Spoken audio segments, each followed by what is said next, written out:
First, have a look at this fear-mongering from the Climate Council and the ABC last night.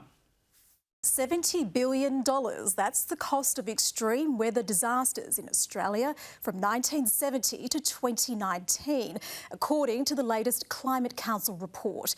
But the bill is much higher if you take in this year's catastrophic floods.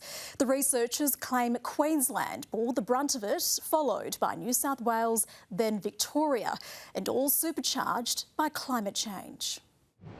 Disaster, destruction and despair. It has been relentless. The Bureau warns more extreme weather is on the way. Events like these floods and the intense rainfall that cause them are being supercharged by the climate crisis. Driven, according to the Climate Council, by the burning of fossil fuels. We have to really work fast and hard to reduce emissions and shut down the fossil fuel industry. That bloke, Greg Mullins, he predicts fires before summer and then floods when it's wet. And then when they happen, he says, see, I told you so, it's climate change. Supercharging the climate crisis. Let me bring in a scientist who knows these issues and the barrier reef intimately. Peter Ridd, thanks for joining us.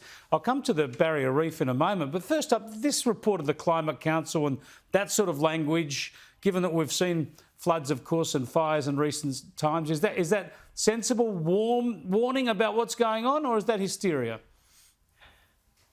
It's hysteria. I compare them with dementors from Harry Potter movies, where they just try to suck the joy out of life by claiming there's disasters one after another.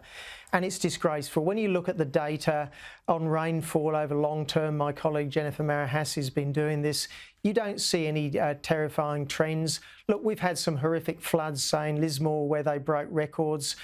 But, you know, if you've got lots and lots of different records to break and a very, very short record of, you know, all these things that's only 100 years in best of places, of course, some years you're going to be breaking some records. You know, even Lismore, if you go back to the 1970s, in 1974, I think they had 4 major floods in just one year. Now, they weren't as bad as the one they had this year, but floods and droughts and fires, it's part of Australia, and they're just trying to scare us. Is there any evidence that they're getting worse? Well, no, not really. I mean, you're going to break records periodically. That's just inevitable. But extreme events in terms of rainfall, no, they're not getting worse. And there was a report that came out last week, which was also trying to scare us. But it was, for example, saying that cyclones are, if anything, getting less frequent. And the biggest cyclone in Australia by far, and the one that killed the most lives, happened in 1899.